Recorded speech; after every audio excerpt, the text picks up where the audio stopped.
Левийн ном 15 дугаар бүлэг. Эзэн Мосе Ааронорт айлдахдаа Израилийн хөвгүүдтэй ярин аливаа хүний бие махбодоос шүүрц гарвал тэрээр шүүрцийнхээ улмаас бузар болоо. Түүний шүүрц ингэж бузарлана. Бие махбодоос нь шүүрдэс шүүрч байгаа эсвэл шүүрцээ саатуулсан ч бай. Энэ нь түүнд бузар юм аа. Шүүрцтэй хүний хөвцсөн аливаа ор бузар бөгөөд дээр нь суусан юм бүхэн бузар болоо. Түүний оронд хүрсэн аливаа хүн хувцаа угааж усанд бие булхах бөгөөд үдэш болтол бузар байна. Шүүрцтэй хүний сууж байсан зүйл дээр суусан хэн боловч хувцаа угааж усанд бие булхах ба үдэш болтол бузар байна. Шүүрцтэй хүний бие мах бодод хүрсэн хэн боловч хувцаа угааж усанд бие булхах бөгөөд үдэш болтол бузар байна. Хэрв шүүрцтэй хүн цэвэр байгаа нэгэн өөд нулимх аваас тэр хүн хувцаа угааж усанд булхах бөгөөд үдэш болтол бузар байна. Шүүрцтэй хүний тохож явсан аливаа эмээл бузар болоо. Мөн түүний доор байсан аливаа зүйлд хүрсэн хэн боловч үдэш болтол бузар байна. Эдгээрийг зөөж явсан хүн хувцаа угааж усанд булхах бөгөөд үдэш болтол бузар байна.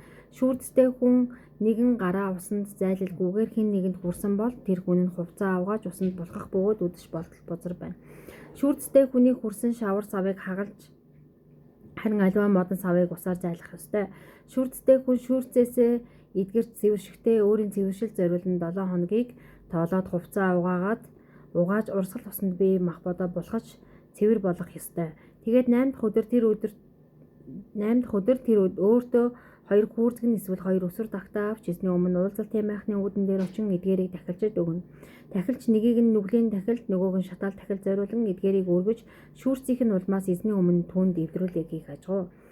Хэрв эр хүнээс үрийн шингэн гарах аваас тэрээр бүх бие мах бодоо усанд булхах бөгөөд үдэш болтол бузар байна. Дээр нь үрийн шингэн тогтсон аливаа хувцас эсвэл аливаа арсыг усаар угаах бөгөөд тэр нь үдэш болтол бузар байна. Хэрв эр хүн эмэгтэй хүнтэй унтаж үрийн шингэн гаргах аваас тэд хоёул усанд булхах бөгөөд үдэш болтол бузар байна.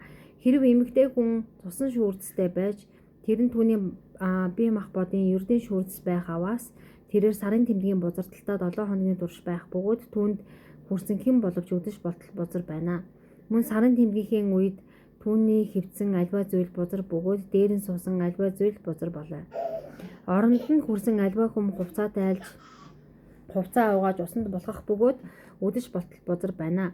Түүний суусан аливаа зүйлд хүрсэн хэн боловч хувцаа угааж усанд булхах бөгөөд үдэш болтол бузар байна.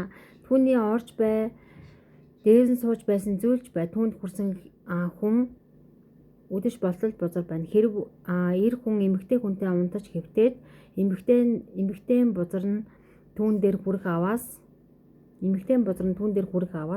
тэр эрэгтэй 7 хоногийн турш бузарсан байх бөгөөд эрэгтэй хөвцөн аливаа ор бузар болох ажгүй. Хэрв эмэгтэй хүн сарын тэмдгээс өөр үед олон хоног цусан шүүрцтэй байх эсвэл тийм үеэс цааш үргэлжлэн шүүрцтэй хэвээр байх аваас шүүрлийнхээ бүх өдрүүдэд тэрээр сарын тэмдгийнхээ бузарталт байгаа мэт болоо. Тэрээр бузар байна. Шүүрцийнхээ бүх өдрүүдэд түүний хөвцөн аливаа орон сарын тэмдгийн бузартлынх нь үеийн орны адил болох болоо. Түүний дээр нь суусан аливаа зүйл тэр үеийнх нь бузрынхтай адил бузар болоо. Тэдгээрд хүрсэн хэн боловч хувцаа угааж усанд булхах бөгөөд үдэш болтол бузар байна. Тэр эмэгтэй шүүрцээсээ эдгэж цэвэршигтэй 7 хоногийг тоолоод үүний дараа цэвэр болно. 8 дахь өдөр тэр өөртөө 2 хүүрзэг эсвэл өсвөр тагтаа авч эдгээрийг уулзалтын майхны үүдэнд дахилчид аваачна. Дахилч нэгийг нь нүглийн дахил, нөгөөг нь шатаал дахил зориулан тавина. Ийхүү бузар шүүрцийнх нь улмаас дахилч эзний өмнө тэр эмэгтэйд эвдрүүлгийг хийн. Израилийн хөвгүүд өөрсдийнх нь дунд байгаа миний асрыг бузралснаар бузар дотроо өгөхгүй тулд та нар тэднийг бузраас нь сэрэмжлүүлэхтэн гэвэ. Энэ шүүрцтэй нэгний тухай мөн үрийн шингэн гаргаж түүгээр бузарсан хүний тухай хууль бөгөөд түнчлэн сарын тэмдгийн бузартлын улмаас зовиортой болсон эмэгтэй мөн ирж бай, эмч бай, шүүрцтэй нэгэн эсвэл бузарсан эмэгтэйтэй унтсан эрэгтэй тухай хууль юм аа. Левийн ном 16 дугаар бүлэг. Эвдрүүллийн өдөр. Эзний өмнө дөхөж очиод үхсэн Аароны 2 хүүгийн үхлийн дараа эзэн Мосетэй ярив. Эзэн Мосед айлдахдаа Хөшгөний доторх ариун газарт авдар дээр эвдрүүлгийн тагны өмнө тэрээр хизээж хамаагүй орж болохгүйг Аарон ахтаа хэлэгдэн. Эс бөгөөс тэр өөхөх болно. Учир нь тэрхүү эвдрүүлгийн таган дээр би үүлэн дотор үзэгдэх юм аа. Аарон нүглийн тахил зориулсан нэг залуу бух мөн шатал тохил зориулсан нэг хуцтай ариун газарт орох ёстой юм аа. Тэрээр майланган ариун тэрлийг өмсөх ёстой. Түүний биед майланган дотор хувцас байж тэрээр майланган бүсэлж толгой майланган ороог. Эдгээр нь ариун хувцас учир тэрээр бие мах бодоо усанд булгаж эдгээрийг өмсгөө. Тэрээр Израилийн хүүгүүдийн хотол түмнээс ямаан сүргийн 2 ухныг нүглийн тахилд нэг хуцыг шатал тахилд авав. Аарон өөрийнхөө нүглийн төлөө тахил бухаа өргөж өөртөө болон гэрээхэндээ эвдрүүлэг хийнэ. Тэрээр 2 ухан авч тэдгээрийг хийсний өмнө уулзалтын майхны үүдэнд тавиг. Аарон 2 уханд шавга хаях агаад нэг шавга нь эзэнд нөгөө шавга нь Азазелд ноогдох болоо. Эзэнд ноогдох шавга таарсан ухныг Аарон авчран нүглийн тахил болгон тахиг. Харин Азазелд ноогдох шавга таарсан ухнаар эвдрүүл хийхийн тулд эзний өмнө амьдаар нь авчрах бөгөөд үүнийг зэлүүд тал руу Азазелд явуулах юм аа. Аарон өөртөө зориулсан нүглийн тахилын бухыг авчирч өөртөө болон гэрээхэндээ эвдрүүлээ гэв. Тэр өөртөө зориулсан нүглийн тахилын бухыг нядлана. Тэрээр эзний өмнөх дахилын ширээн дээрээс галдай нүүрсээр дүүрэн бопер 2 атгаараа дүүрэн нунтгалсан анхлын утлагт дахилаас авч хөшгөний дотор авчирна. Тэрээр эзний өмнө уг утлагт дахилыг гал дээр хийж утлагт дахилын утаа гэрчлэлийн дээрх эвдрүүлгийн тагийг бүрхэх ёстой. Эс бөгөөс тэр өхнээ тэрээр бухын заснаас авч дуруугаараа эвдрүүлгийн тагны зүүн тал руу засаж бас эвдрүүлгийн тагны нүүрэн тал руу цусыг хуруугаараа 7 удаа сүрчиг. Тэрээр ад олон зориулагдсан нүглийн тахилыг дахид ухныг нядлан цусыг нь хөшгөний дотор аваачиж бухын цусаар юу хийсэнчлэн үүний цусаар мөн үлдэж эвдрүүлгийн таган дээр мөн эвдрүүлгийн тагны нүүрэн тал руу засаг. Израилийн хүүгүүдийн бузрын улмаас бүх нүглийнхэн доторх тэдний гэмт үлдээх нь улмаас тэрээр ариун газар зориулан эвдрүүлгийг хийгээ. Түүнчлэн тэдний дунд тэдэнтэй хамт орших уулзалтын майханд зориулан адил зүйл хийнэ. Ариун газар зориулан эвдрүүлгийг хийхээр дотогш орох үед түүнийг өөртөө гэрээхэндээ болон Израилийн бүх чуулган зориулан эвдрүүлгийг хийгээд гарч ирэх хүртэл хинч уулзалтын майханд байх ёсгүй. Тэгээд тэр эзний өмнө буй дахлын ширээ өөд гарч түүнд зориулан эвдрүүлгийг хийхдээ бух болон ухны цуснаас авч дахлын ширээний эврүүд дээр тойруулан ялаг. Тэрээр хуруугаараа түүн дээр дээгүр цусыг 7 удаа сүрчин түүнийг цэвэршүүлж Израилийн хүүгүүдийн бузраас ариусгая. Ариун газар уулзалтын майхан дахлын ширээ зэрэг зориулан эвдрүүлгийг хийж дуусаад Аарон амьд ухныг авчрав. Тэгээд Аарон амьд ухны толгой дээр 2 гараа тавьж Израилийн хүүгүүдийн бүх хилэнц бүх гэмт үйлдэл бүх нүглийг түүн дээр улааж тэдгээрийг ухны толгой дээр шилжүүлээд сонгогдсон хүний гараар ухныг хөтлүүлэн зэлүүд тал руу явуулаг. Бүх хилэнцийг эзгүй газар руу ухаан өөр дээрээ үүрэн явах бөгөөд мөнөөхөн ухныг зэлүүд талд султаж тавих ёстой. Аарон уулзалтын майхан дээрж ариун газарт орохдоо өмссөн майланган хувцсыг тайлан тэнд орхиг. Тэгээд тэрээр ариун газарт бие мах бодоо усанд булгаад хувцаа өмсөж гарч ирэн өөрийн шатаал тахил болон ард түмний шатаал тахилыг тахиж өөртөө болон ард түмэнд эвдрүүлгийг хийгээ. Нүглийн тахилын өөхийг тэрээр тахилын ширээн дээр шатааг ухныг Азазел зориулан суллаж тавьсан нэгэн хувцаа угааж усанд бие махбодоо булгаад үүний дараа хуаран дэрэх ёстой. Харин ариун газарт эвдрүүлэг хийхээр цусыг нь оруулсан нүглийн тахил бух болон нүглийн тахил ухан зэргийг хуарангийн гадна гаргаж арьс мах сэвсийг нь галж шатааг. Эдгээрийг шатаасан нэг нь хувцаа угааж бие усанд булгаад үүний дараа хуарандирч болно. Энэ нь та нарт улиран үргэлжлэх зарлиг болоо. 7 дахь сард уг сарын 10-ны өдөр уугуул та нарч дундчин суугаа ирмэл хүнч сэтгэлээ номхотоход ямар ч ажил бүү хийгээ. Учир нь та нарыг цэвэршүүлэхээр та нарт энэ өдрийн эвлүүлэлт хийгдэх бөгөөд та нар эзний өмнө бүх нүглээсээ цэвэрших болно. Энэ нь та нарын хувьд бүрэн амралтын өдөр бөгөөд та нар сэтгэлээ номхотох. Учир нь энэ нь улиран үргэлжлэх зарлиг юм аа. Эцгийнхээ байранд тахилчийн албанд үйлчлэхээр тослогдсон тослогдсон сахил хүрсэн дахиж эвдрүүлэлтийг хийх ёстой. Тэрээр майланган хувцас буюу ариун хувцсыг өмсөөд ариун газар зориулан эвдрүүлэл хийж уулзалтын майхан болон дахилын ширээнд зориулан эвдрүүлэл хийж мөн дахилчид бүх чуулганы ард олонд эвдрүүлэлт хийх юм а. Жил бүр ганц удаа Израилийн хүүгүүдийн бүх нүглийн эвдрүүлэлтийг хийх нь та нарт улиран үлэрхийлэх зарлиг болоо. Энэ нь өөртөө тушаасан яг тэр өдөр Мойсе хийвэ. Леви 17 дугаар бүлэг мал нядлах тухай. Эзэн Мойсед айлдахдаа Аарон түүний хөвгүүд мөн Израилийн бүх хөвгүүдтэй ярьж эзэн тушаан айлдахдаа Израилийн гэрийнхнээс альва хүн хуарангийн дотор эсвэл хуарангийн гадна үхэр хураг эсвэл ямаа надлаад эзний асрын өмнө эзэнд өргөл болгон өргөхөөр үүнийг уулзалтын майхны үдэнд авчрахгүй аваас тэр хүнд уг цусыг тооцоолно. Тэрээр цус урсгасан учир ард түмнийхээ дундаас таслагдана. Үүний шалтгаан нь Израилийн хүүгүүд хээр талд нядалж байсан тахилуудаа авчирч тэдгээрээ эзэнд уулзалтын майхны үдэнд тахилчид авчран эзэнд ивийн тахил болгон ядлахын тулд болоо. Тахилч цусыг нь уулзалтын майхны үдэнд эзний тахилын ширээн дээр цацаж өөхийг нь эзэнд тааламж түнэр болгон шатаах ёстой. Ингэснээр тэд садралан дагдаг ямаан шүтээнүүдээ цаашид өөрсдийн тахилуудыг нь ядлан тахихгүй тулд энэ нь хамаг үеийн хэмдэн улиран үргэлжлэх зарлиг болоо хэмээн гэж хэлвэ. Тэгээд тэдэнд Израилийн гэрийнхнээс эсвэл та нарын дунд төр сууж буй альва ирмэл хүн шатаалт тахил эсвэл нядлах тахилаад түүнийг эзэнд өргөхөөр уулзалтын майхны үүдэнд авчрахгүй аваас тэр хүн ард олносоо таслагдгээ. Цус идэхийг хориглов. Израилийн гэрийнхнээс эсвэл та нарын дунд төр сууж буй альва ирмэл хүн цус идэх аваас цус иддэг тэр хүний эсрэг би нүрээ хандуулан түүнийг ард олонхын дундаас таслах болно. Учир нь би муухад амин цуснд байдгаа түүний тахилын ширээнд зориулна амин чинь эврүүлгийг хийхээр та нарт өгсөн юм а. Учир нь амин эврүүлгийг цус хийдэг юм гэж хэлв. Түүнчлэн би Израилийн хүүгүүдэд та нарын дотроос нэг ч хүн цус идэж болохгүй. Та нарын дунд сууж буй альва ирмэл хүн ч цус идэж болохгүй гэж альцсан. Израилийн хүүгүүдээс эсвэл тэдний дунд төр сууж буй альва ирмэл хүнч хүн идэж болох амтан эсвэл шувуу агнах аваас үүний цусыг юулан шороогоор дарах ёстой. Учир нь би бүх мах бодын амийн хувьд цус нь түүний ам юм а. Тиймээс би Израилийн хүүгүүдэд бүх мах бодын ам нь түүний цус байдаг учраас та нар альва мах бодын цусыг идэх ёсгүй. Үүнийг эзэн хэн боловч таслагдана гэж хэлсэн. Өвгтөл юм уу сэгцүүж татууссан эсвэл альва хүн нутгийн уугуулч бай, ирмэлж бай, хувцаа угааж усанд булгах бөгөөд өдөж болтол бузар байж байгаад дараа нь цэвэр болно.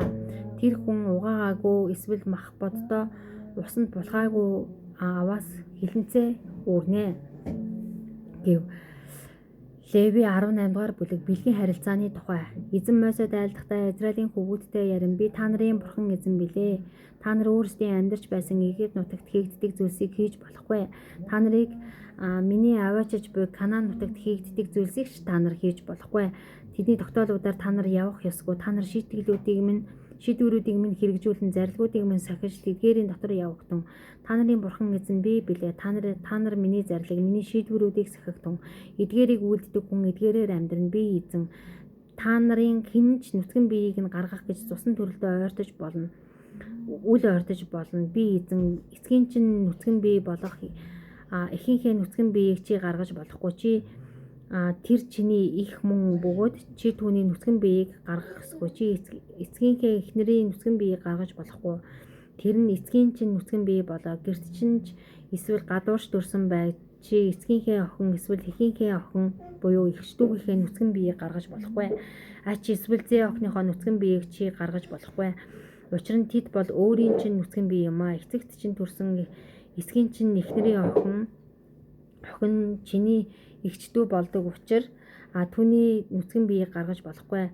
Чи аав эгчийнхээ нүцгэн биеийг гаргаж болохгүй. Учир нь тэрээр эцгийн чинь ойрын төрөл юм а. Чи нагас эгчийнхээ нүцгэн биеийг гаргаж болохгүй. Тэрээр эхийн чинь ойрын төрөл юм а. Чи аав ахыхаа нүцгэн биеийг гаргаж болохгүй. Мөн түүний эхнэрт ч бүү гар хөр. Тэрээр чиний аав бэргэн болой. Чи бэрийнхээ нүцгэн биеийг гаргаж болохгүй. Тэрээр хүүгийн чинь нэхний учир чи түүний нүцгэн биеийг бүү гарга. Чи бэргэнийхээ нүцгэн биеийг гаргаж болохгүй. Энэ нь ахын чинь нүцгэн бие юм а. Чи эмэгтэйг бас охиныг нь хоёуланг нь авч нүцгэн биеийг нь гаргаж болохгүй. Мөн түүний ач эсвэл зээ охины нүцгэн биеийг гаргахаар бүү аав. Тэд ойрын төрөл бөгөөд ихэнх нь булаа явдал юм а. Чи эхнэрийн амьд байхад нь түүний эгчдүүтэй гэрлэн нүцгэн биеийг нь гаргаж тэднийг өрсөлдөгчд бүү болго. Мөн сарын тэмдгийн бузардлынх нь үеэр эмэгтэй нүцгэн биеийг гаргах гэж бүү ойртоо. Чи хөршийнхөө эхнэртэй харьцаж түүнээс болж бүү бузарлагд. Мөн үр удмаа молиохт өргөхөөр өгч болохгүй. Чи бурхныхаа нэрийг бүү гутаа. Би эзэн эмэгтэйтэй хавтах адил чи эр хүүстэнтэй бүү хавт. Энэ нь жигшүүрт зүйл юм а. Альва амьтантай хавтаж түүгээр бүү бузарлагд. Мөн эмэгтэй хүн амьтантай хавтахаар түүний өмнө зогсох ёсгүй. Энэ нь гаж явдал болоо. Эдгээр зүйлийн айл нэгнээр өөрсдийгөө бүү бузрал. Учир нь та нарын өмнөөс миний хөөж байгаа үндэстнүүдэд энэ бүх зүйлсээр өөрсдийгөө бузралсан юм а. Уг газар нутаг бузар болж улмаар хилэнцгийн шитгэлийг үүн дээр авчирсан бөгөөд уг нутаг оршин суугчдаа бөөлжин гаргажээ. Гэвч та нар миний зарлиг шийдвэрүүдийг сахиж танаа уйгуулж та нарын дунд түр амьдарч буй ирмэлж эдгээр жигшүүрт зүйлийн алийг нь ч бүүхээ. Учир нь та нараас урд энэ нутагт амьдарч байсан хүмүүс энэ бүх жигшүүрт зүйлийг хийсэн бөгөөд газар нутаг нь бузар болжээ. Тэгвээс энэ нутгийг бузралсны төлөө та нараас урд байсан үндэснийг бөөлжиж гаргасан шигээ тэр нь та нарыг мөн бөөлжин гаргах болоо. Учир нь эдгээр жигшүүрт зүйлийн айл нэгийг нь хийсэн хэн боловч тийхүү үйлдэгч хүмүүс ард олонныхоо дундаас туслагдана. Тиймээс та нарын өмнөөс хийгдэж байсан эдгээр жигшүүрт бузрын аль нэгийг нь та нар үйлдэхгүй мөн тэдгээрээр өөрсдийгөө бузарлахгүй тулд миний журам зааврыг сахих тун. Би та нарын бурхан эзэн гэж тэдэнд хэлэх тун гэвэ. Леви 19 дугаар бүлэг ёслол ба ёс суртахуун ариун байх нь. Эзэн Мосед айлдахдаа Израилийн хүүгүүдийн даяар хотод хүмүүнтэй ярин та нарын бурхан эзэн би ариун учраас та нар ариун байх тун. Та нарын хүн нэг бүр их эцгээсээ эмээж миний амралтын өдрийг сахих тун. Би та нарын бурхан эзэн билээ. Шүтээнүүдэд бүү ханд өөрсдөө зориулж тутамд бурхтыг бүү хий. Би та нарын бурхан эзэн билээ. Эзэнд эвийн тахлын ядлах тахлыг дахихдаа та нар үүнийг хүлээн авагдах хуйцаар дахих тун. Үүнийг өргөсөн тэр өдрөө болон дараагийн өдөр нь идэх ёстой. Гэвч 3 дахь хоног хүртэл үлдсэнийг галж таах ёстой. Хэрвээ үүнийг 3 дахь хоног дээр идэх аваас тэр нь бузар агаад хүлээн авагдахгүй. Үүнийг эзэн эзний ариун зүйлийг гутаасан учраас хилэнцээ өрнө. Тэр хүн ард олноосоо таслагдах ёстой. Та нар газрынхаа ургацыг хураахдаа талбайнхаа өнцөг болон хүртэл гүйцэд хураах ёсгүй. Мөн ургацынхаа гээгцэн үлдэгдлийг түүж цуглуулах ёсгүй. Мөн усан үзмийн талбайнхаа үлдэгдлийг бүүтөө усан үзмийн талбайнхаа унсан жимсэгч бүү цуглуул. Эдгээрийг та нар ядуус болон ирмэл хүмүүс зориулан үлдээх дунд. Би та нарын бурхан эзэн. Та нар хулгай бүү хий. Та нар заллин мэхэл. Би бинэ бүү хуур. Миний нэрээр хуурамчаар бүү тангаргал. Бурхныхаа нэрийг ч бүү гутаа. Би эзэн. Хөршөө бүү мүлж. Бүү дээрэмд. Хөлсний хүний цалин хөлс өглөө болтол бүхэл өдржингөө чамд үлдэх ёсгүй. Чи дүлийн хүнийг бүү хараа. Сохор хүний урд бүдрүүлэх зүйл бүү тавьж харин бурхнаасаа эмээж. Би эзэн. Шүүхтэр шудрах бусаар үйлд. Ядуусыг бүү өөгшүүл. Баячуудын нүүрэн дээр бүү долгоно. Харин хөршөө зөвөөр шүү. Ард олныхоо дунд хов зөөж бүү яв. Хөршийнхөө амьд цусны эсрэг бүү зогсъё. Би эзэн. Ах トゥ угээ зүрхэндээ бүү үзэн яд. Хөршөө шулуухан зэмэл. Тэгвэл чи өөрөө гэм нүгэл өөрөхгүй. Чи ард олныхоо хүүгүүдийн эсрэг бүү хонзгоно. Альва зэвүүслэгт бүү хадгал. Харин хөршөө өөрийн адил хайрал. Би эзэн. Та нар миний зарилгуудыг сахих тун. Малаа өөр төрлийн малтай бүү эвцэлдүүл. Тариан талбайдаа 2 өөр төрлийн үрийг бүү суулга. 2 төрлийн утсаар бүү майланга ба ноос хольж хийсэн хувцас бүү хүмүүс. Хэрв өөр хүнд өгөхөөр амлсан харин өнөө хүн үүнийг нь хараахан төлөөгүй бөгөөд тэрээр эрх чөлөөтэй болоогүй тийм бол эмэгтэйтэй эр хүн хурцсан байвал тэд шийтгүүлэх ёстой. Гэхдээ эмэгтэй нь чөлөөт бус учраас тэд алуулахгүй. Эрэгтэй ялынхаа тахилд эзэнд уулзалтын майхны үүдэнд хуцыг авчирна. Түүний үйлдэлсэн нүглийн улмаас дахилж ялын тахилын хуцаар түүний төлөө эзний өмнө эвдрүүлэл хийх бөгөөд үйлдэлсэн нүгэл нь уушлагдах болоо. Та нар энэ нутагт ороод бүх төрлийн жимс модуудыг тарихдаа үр жимсийг нь цээртэй гэж тооцож 3 жилийн турш тэдгэрийг цээртэй гэж үзэх ёстой. Үүнийг бүү эд. Гэвч 4 дахь жилд бүх үр жимс нь эзэнд Магдалины ариун өргөл болоо. 5 дахь жилдээ та нар үр жимсийг нэгдэх болно.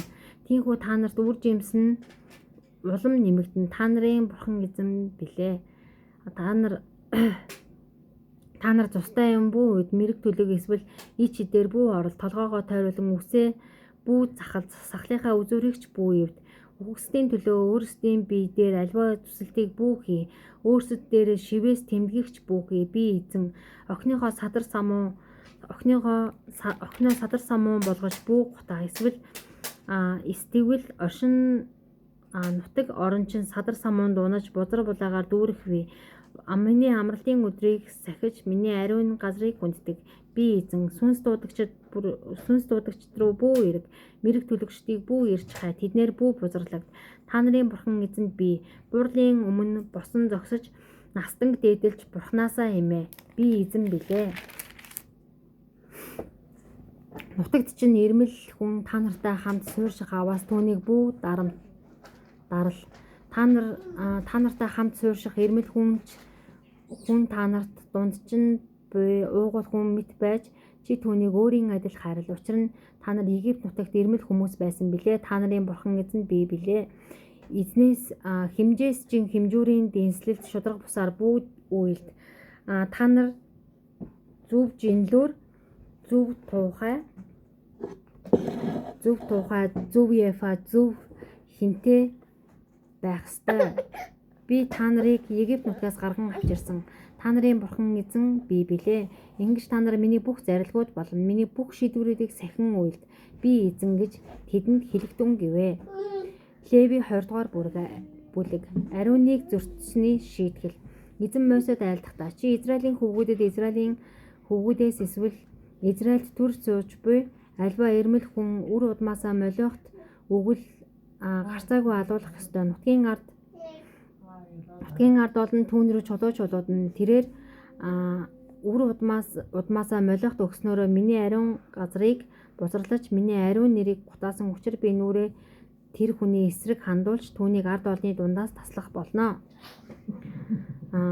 Хэрв үр удмаасаа молиохт өгөхт нь нутгийн ард олон түүнийг өхүүлэлгүй энэ хүний хажуугаар нүдэн айнаад гарвал би өөрөө тэр хүн болон түүний гэр бүлийн эсрэг нүрээ хандуулах бөгөөд түүнийг болон түүний араас даган молиохтой садралсан бүхнийг ард олныхон дундаас таслах болно. Сүнс дуудагчид мэрэг төлөгчдөө садралахаар тэдэн рүү иргсэн хүний хувьд би нүрээ тэр хүний эсрэг хандуулахад түүнийг ард олныхон дундаас таслах болно. Та нар өөрсдийгөө ариусхан зориулж ариун бай. Учир нь эзэн би та нарын бурхан. Та нар миний зарилгуудыг сахин хийх тун та нарыг ариусгах эзэн бол би. Эсвэл ихээ хараах хүн байх аваас тэр гарцаагүй алуулаг. Тэрээр эцэг ихээ хараасан бөгөөд өөрийн цусыг өөрөө хариуцнаа. Өөр хүний эхнэртэй завхаарсан мөн хөршийнхөө эхнэртэй завхаарсан нэгэн байх аваас завхаа хэр им хоёр гарцаагүй алуулаг. Эцгийнхээ эхнэртэй унтсан эцгийгээ нүцгэн бие гаргасантай адил тул тэд хоёулаа гарцаагүй алуулах ёстой. Бөгөөд өөрсдийнхөө цусыг тэд өөрсдөө хариуцнаа. Хэрэг бэртээгээ унтсан хүн байх аваас тэд хоёулаа гарцаагүй алуулаг. Тэд гаж явдалтнууд бөгөөд өөрсдийнхөө цусыг тэд өөрсдөө л хариуцнаа. Хэрэг эрэгтэй хүн эмэгтэйтэй унтдагтай адилаар эр хүүстэнтэй унтсан байх аваас тэд хоёулаа жигшүүрт зүйл үйлдсэн бөгөөд тэд гарцаагүй алуулаг. Тэд өөрсдийн цусыг өөрсдөө хариуцна. Хэрэг эмэгтэй болон түүнийхтэй түүний ихтэй хоёулантай гэрэлсэн хүн байх аваас энэ нь булаа явдал бөгөөд та нарын дунд ямар ч булаа юм байхгүй тулд тэр хүнийг мөн тэднийг галж таах ёстой. Хэрв амьтантай явуулдаг хүн байх аваас түүнийг гарцаагүй алагтун. Тэр амьтныг нь ч мөн алагтун. Хэрв альва амьтантай явуулдгаар түүнд ойртон очдог эмэгтэй байх аваас та нар эмэгтэйг болон амьтныг нь алагтун. Тэр гарцаагүй алуулах бөгөөд өөрсдийн тусыг өөрсдөө хариуцна. Хэрв хүн эцгийнхээ эсвэл эхийнхээ охин болох эгчдүүгээ авч түүний нүцгэн биеийг харж мөн тэр эмэгтэйч түүний нүцгэн биеийг харах аваас энэ нь ичгүүрт зүйл бөгөөд тэд ард түмнийхээ хөвгүүдийн нүдний өмнөөс таслагддаг. Тэрээр эгчдүүгийнхээ нүцгэн биеийг гаргасан бөгөөд хилэнцээ өөрөө хариуцна. Хэрв зовиртой эмэгтэйтэй унтсан нүцгэн биеийг нь гаргасан хүн байх аваас тэр эмэгтэй шүүрцгийг гаргасан бөгөөд эмэгтэйч өөрийн цусны шүүрцгийг л гаргасан тул тэд хоёул ард олонхоо дундаас таслагддаг. Та нар нагас ихч эсвэл авга ихчийнхээ нүцгэн биеийг гаргах ёсгүй. Ийм нэгэн цусны төрлөө нүцгэлдэг. Бөгөөд мөн тэд хилэнцээ өөрөө хариуцнаа. Хэрв авгийнхаа эхнэртэй унтаж авгийнхаа нүцгэн биеийг гаргавал тэд гим нүглээ өөрч үр хүүхэдгүй өгцгэнэ. Хэрв ах トゥ гийнхээ эхнэрийг авсан хүн байх аваас энэ нь жигшүүрт бузар зүйл бөгөөд тэр хүн ах トゥ гийнхээ нүцгэн биеийг гаргасантай адил юм аа.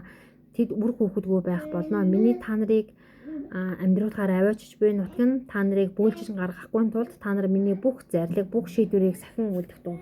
Та нарын өмнөөс миний хөөн гаргах үндэсний ёс заншлуудыг та нар бүгд даг. Учир нь энэ бүх зүйлсийг хийснээс болж би тэдэнд зэвүүцсэн юм. Харин би та нар сүү балаар бэлгсэн тэдний нутгийг эзэмших бөгөөд би өөрөө та нарт эзэмшүүлэхээр тэр нутгийг өгөх болно гэж айлцсан.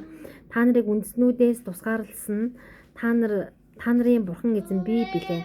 Та нар цэвэр болон бузар амьтныг бузар болон цэвэр шувууг ялгаж салгах тун. Миний бузар хэмээн салгасан амьтнаар эсвэл шувуугаар эсвэл газраар мөлхөгч альва бүхнээр та нар өөрсдийгөө жигшил бүү болго.